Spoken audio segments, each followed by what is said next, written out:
Tonight, one of the most sensitive chapters in Punjab's modern history is back at the center of public discussion. Earlier today, the Akal Takht held a special Ardas at Harike Pattan. The prayers were offered in memory of those who allegedly disappeared during Punjab's insurgency years and for families who, even decades later, continue to seek answers.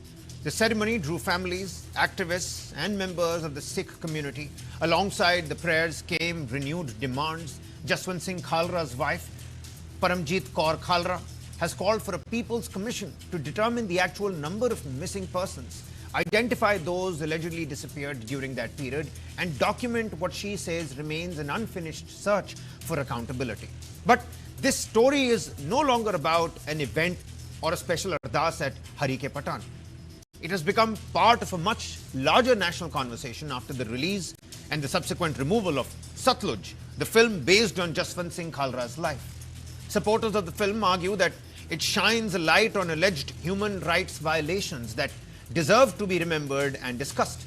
On the other hand, critics and some government sources, they've questioned the film's historical balance, saying it underplays the violence of Khalistani terrorism, presents disputed claims as settled fact, and could be misused by extremist elements to revive old fault lines. And all of this discourse has transformed what began as a film into a debate over history, over memory, over censorship, over national security and freedom of expression, needless to speak of. Political parties have entered the conversation. Religious institutions have entered the conversation. Community organizations have now entered the conversation. And the result is that the story from the 1980s and the 1990s is once again shaping political and public discourse in 2026. So, right now, our effort is not to reopen old wounds, nor is it to settle historical disputes. Instead, let's very delicately and sensitively try to understand why this debate has returned with such intensity.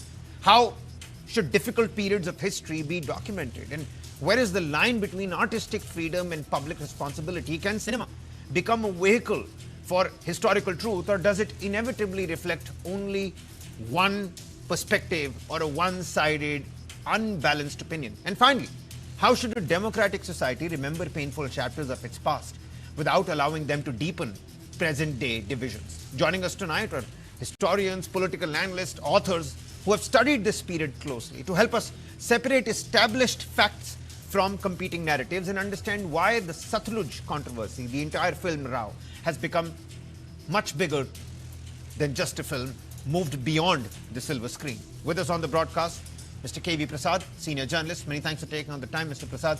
Professor Rajiv Lochan, who's an author. Mr. Arun Anand, political analyst and author, with us on the broadcast. Gentlemen, you see, 3 decades later, why does the Punjab insurgency years continue to evoke such strong emotion? How does one look at the history, the painful memory, the prayers and the politics that have sort of coincided at Harike Pattan? Is it because history was never fully documented, Mr. Prasad, or because it was never fully debated out in the open? What's your assessment here? Well, we have a historian among us, Professor Lochan, so I would like to leave that question to him. But as a journalist, my understanding is that we are supposed to be the first draft of history. What we report on a day-to-day basis becomes sort of a material for history. This has been one of the most difficult, turbulent and difficult periods of Indian history in the last decade, the last century, in particular between 80 and I remember as a journalist, we were reading these reports when they were happening and Justice Singh Khalra's case. So there are many facets to it. But as I said, a whole picture would only emerge when this is looked at dispassionately over a period of time. And now it's about close to 35, 40 years. I don't know if it's good enough period for people to dispassionately look at it, because this is an issue where there are emotions. This is an issue where people have contestations. This is an issue where people have they have lost their real ones, both sides. And as journalists, we know there's always more than one side to a story. So I think I'll leave it at that point of time right now. Okay, we're going to come back to you. Many thanks for your opening submissions. Professor Lochan, what's your assessment here? Years later, you know, such strong emotions and such strong visuals coming from, the special Ardas. These were to be expected. This is the kind of thing which the government hoped would not happen. The people in Punjab are very emotional, and the emotions can run any which way. the thing for the government and the thing for the society to do is to ensure that emotions continue to remain constructive rather than becoming destructive. As far as the matter of doing justice to anyone is concerned, I think at this moment, this far removed, the possibility of any justice though is close to impossible. As it is, it's very, very difficult to say what kind of reparations should be given to someone who has lost their near and dear ones. And this includes the people, common people, the farmers, businessmen, university professors. In my own university, 4 people were shot dead and 2 people were left maimed for life. The policemen, of course, were involved in this. And while a handful of policemen did wrong, the majority of the policemen did right. And because the majority of the policemen did right, that is why the Jat farmer in the fields of Amritsar and Firozpur and Gurdaspur reported to the police about these terrorists who were seeking support from the farmers, hiding in their villages and creating problem for everyone. The thing is, that this particular film, at this moment, it seems to be exciting people also because somehow it is felt that the influence of the Khalistanis in the USA, in Canada, that is playing out in Punjab. Now, the people of Punjab have not responded as strongly to this film as had been expected. People have gone and watched the film, yes. People have gone and talked about this matter, which many did not even know about. Yeah. Yes, this has basically meant that people have realized that if something goes wrong in a civil society, it also means that there will be a considerable harm caused to people, everyone, and that harm which everyone had experienced in the 80s and the 90s, everyone in Punjab is absolutely clear that that should not happen ever again. So that is where things stand at the moment. Okay. I'm going to come back to you, Professor Lochan. Mr. Arun Anand, you see, the Akal Takht's Ardas, the special Ardas, it's once again brought this issue into the national conversation. It has been for a while now. It was about the film earlier, but now it's seemingly and inevitably becoming more and more political. Am I reading this wrong? And why I'm asking you this is because every political party in Punjab appears to be responding differently. I mean, some supporting the screenings, some questioning the ban. I mean, what is this essentially about? Is this about principle? Is this about competing for the Sikh political space? How do you read this? Let me start by saying that any individual, whether that person is a victim of the state excess or whether that person was victim of terrorism, that person needs to be remembered with dignity. That person deserves justice. But I also want to say that justice should become a tool, not to open the wounds. Justice is a tool basically to heal the society and not open the wounds. Now, as a the timing of this movie and the debate which has begun is very important. In February 2027, most likely, the Punjab is going to go to polls. Yep. And currently, after this movie has come, what is the narrative which is emerging? Gradually, from Jaswant Singh Khalra or from the excesses committed by the state, now a new narrative is emerging, which is dividing. It's becoming a Hindu versus Sikh fault line, which is being created. That on the one hand, there is a selective outrage. There many critiques or many observers say that this is a selective outrage about only those who were victims of the state excesses. Why not talk about thousands of Hindus and thousands of Sikhs also, hundreds of Sikhs also, thousands of journalists. There were journalists, there were bureaucrats, there were police officers, there were army officers. So all these were killed. So this selective outrage is also becoming an issue. So overall, what is emerging? Punjab, in which Hindus and Sikhs, even at the height of the terrorism, so there was nobody was able to divide them. Nobody was able to pit Hindus against Sikhs and Sikhs against Hindus. Now, a dangerous narrative is emerging after this movie has come. I'm not going into the basically merits or demerits of the movie. I am saying that it's a potential threat to Punjab's peace. Punjab is moving on, but Punjab has suffered. this Hindu-Sikh divide should not be there, and for that we need to ensure that there is no selective outrage. Also, probably the political parties need to bring down, that decibel level. Also, the analysts and the so-called, social media influencers, they also need to bring down. We are Yeah. basically, Yeah. sitting on a powder keg. You're right. You're right, Mr. Punjab Anand. is a And good I mix mean, of I state. think it's easier said than done because, like you pointed out, in the run-up to the Punjab elections, the influencers and the social media accounts, they're vying for any kind of validation and likes. You've got the political parties, Mr. Prasad. What's your assessment here? The political parties, they're vying for any kind of political mileage when it comes here. So that decibel level, how will it come down? How much of it will come down? And the significance in the run-up to the Punjab elections here, Mr. Prasad. Yeah, I mean, if you are some 6 months away from elections, I'm sure politicians will be out playing their games to ensure that they corner a sizable number of support in their favor. But having said that, I was listening to my fellow panelist, of course, my friend Anand. I think the fact remains, all this while, and probably Professor Lochan can bear me out, the Hindus and the Sikhs worked together in Punjab during those difficult days. Yes, there were issues, there were targeted killings, all this happened. But eventually, the communities stood together.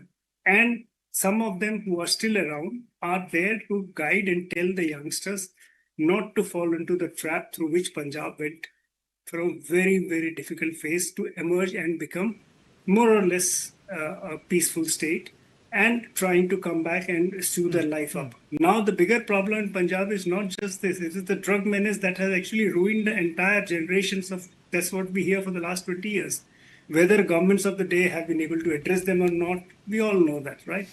The larger issues is unemployment, the issues of, I mean, while these are emotive issues on which people can get swayed, I think the political parties should have that and allow, while you allow the emotions to come out, but to synchronize in a manner that there is a peaceful settlement and not stoke the fire anymore, because this is dangerous. This is dangerous because if you're stoking the fires for political, reaping any political benefit, it's not.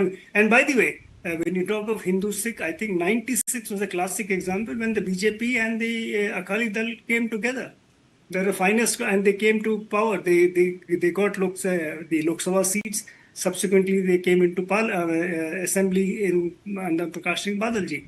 So this is, I mean, while there will be attempts to try and bring a cleavage, I think the communities are far too mature, and the people are still around who are able to guide the youngsters. Of course, social media influences are all there, but I'm sure people who stay there know better than you and I can tell them from this distance. Yeah, hoping here that good sense prevails. Professor Lochan, you see, Mr. Anand here was talking about the merits and the demerits of the film. He wouldn't want to touch upon that. I don't want to put you in a spot either. But I did want to understand, the figure in the movie, the central protagonist, Jaswant Singh Khalra, he till date remains a deeply contested figure. I mean, understanding how history remembers him, you're the right person to be talking about this.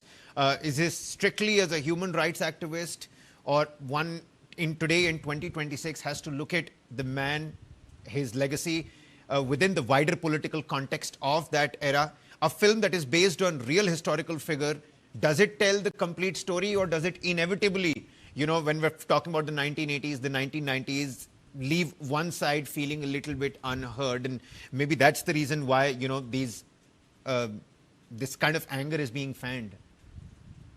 See, I would fully endorse what Mr. Prasad has said, that the people of Punjab worked together, Hindus and Sikhs. There was no division between them. There was no division then. There is no division now.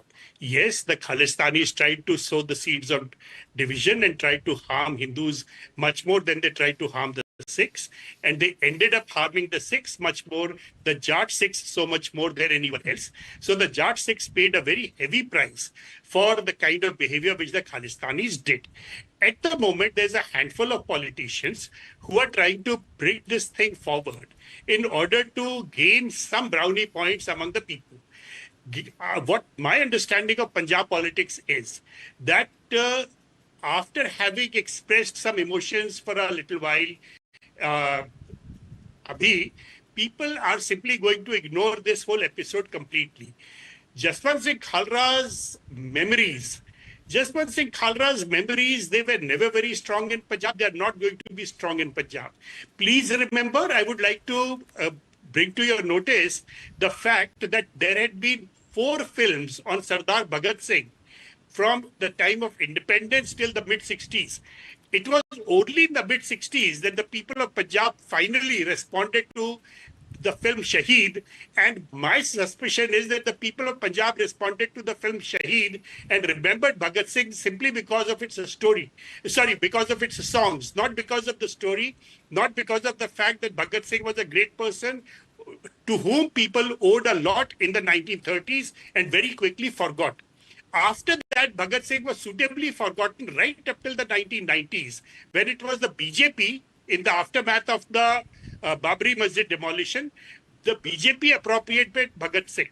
So if I think about Bhagat Singh's episode, and I think that the people of Punjab have continuously forgotten him, then I would say that Jaswant Singh Khalra doesn't stand a chance in the memories of anyone. Yes, Mr. Khalra went out and he played the role of a human rights activist. Yes, human rights should be protected. There's no doubt about that. There's also no doubt about the fact that the time when Mr. Khalra was operational, those were complex times. It was very difficult in those days to figure out what is right and what is wrong. Yeah. And Mr. Khalra chose to stand firmly and tried to expose the evil which the Punjab police had been bringing in. This evil was controlled thereby, and a large number of good people in the Punjab police were given space to push away the evil people. The evil people were then subsequently punished, and Punjab police remained a very good force, continues to remain a very good force even today. The point is that the people of Punjab are not divided between Hindus and Sikhs. My students, for example, they really don't care for the communal propaganda of the BJP.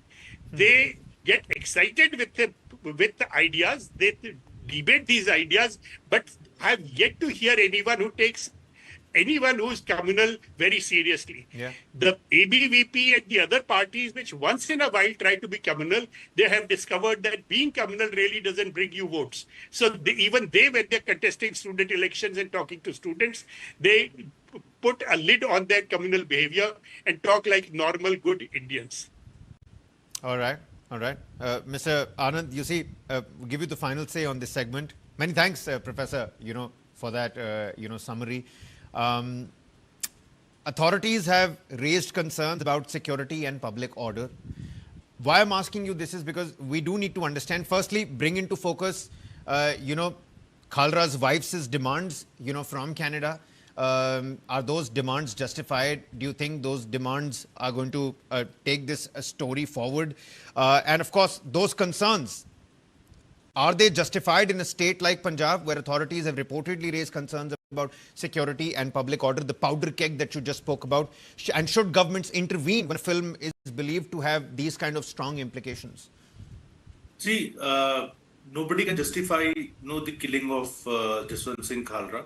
But to put things in perspective, and I'm again saying nobody can defend the killing of Jaswant Singh Khalra, but he was not an apolitical human rights activist.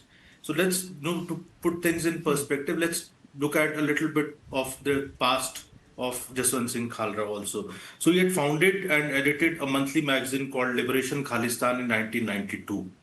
And he served as its primary writer, and he advocated for a separate, basically Sikh state, that is Khalistan. And he openly expressed support for the Khalistan movement. Now, in a 1992 article, The Game of Elections, Should It Be Played or Not, he said, he argued against participating in the Punjab legislative elections. Yeah. He also, in one of the editorials, he referred to the assassins of Prime Minister Indira Gandhi as Khalistani Hire. So if the debate is going to be around Jaswant Singh Khalra through this movie, so obviously, it could lead to a revival of the Khalistan movement. So I think that is the concern and there is already a lot of funding which has happened in the past also, and Khalistan movement was substantially funded, from abroad also, and of course from across the border. Our neighbor is almost ready to pounce upon anything, especially in the post-Operation Sindoor scenario. Yeah. So all these are national security concerns also, and Punjab is a border state. That's absolutely right. Punjab also has a big problem of this drugs and unemployment, as my senior colleague KV Prasad ji pointed out. Yeah. So you have to overall look at, don't look at it. It is not about a movie. It is not about basically only a human rights activist. It is not about only a state excess or a standalone case of state excess. It's also a question of national security. You have to look things in the contemporary context also. Yeah, in the contemporary context, the Nobody should brush sensitivity it of it under all, the carpet. the border, Nobody should brush it under the state. carpet, but there is a calibrated response which is required. We should not be like a bull in the china shop on this issue, and it has to be handled very sensitively and Yeah, very absolutely. And from what I've taken away, this has been such a great history lesson. It seems like I'm sitting in one of those Professor Lochan's lectures. It seems like we have the wherewithal of dealing with this very sensitively. Let's hope that good sense prevails. The events of 1980s and 1990s, they continue to evoke deep emotions. We're getting these visuals from Harike Pattan, where the special Ardas has taken place today, the narratives that are competing with each other, and of course the unresolved questions. All these characters need to be looked at with dignity, but like Mr. Anand pointed out, they were not purely apolitical. For some, this is about memory. For some, this is about justice, and for some, still finding some sort of acknowledgement. Let's hope that good sense prevails. Many thanks, Mr. Prasad, for taking out the time. Professor Lochan, always a pleasure to have you with us here on News 9. And Mr. Anand, a pleasure, always. Many thanks. All right, then, shifting our focus here to the final segment on In Your Interest. What a great conversation we just had. And this next one is equally historic, because after the liftoff from the Baikonur Cosmodrome in Kazakhstan, we've got live visuals for you. Take a look. It's not going to be just another mission to the International Space Station. For millions of Indians watching, this is another deeply personal moment. What you're watching right now is the Soyuz spacecraft and Dr. Anil Menon, an Indian origin NASA astronaut, an emergency physician. He's aboard this Soyuz spacecraft. He's an aerospace medicine expert, and perhaps most importantly, for many Indians, he's a man whose family roots trace back to Kerala. For Kerala, this is another proud chapter in an extraordinary space story from Thumba, where India's space program first took shape, to Palakkad, which can now proudly claim connections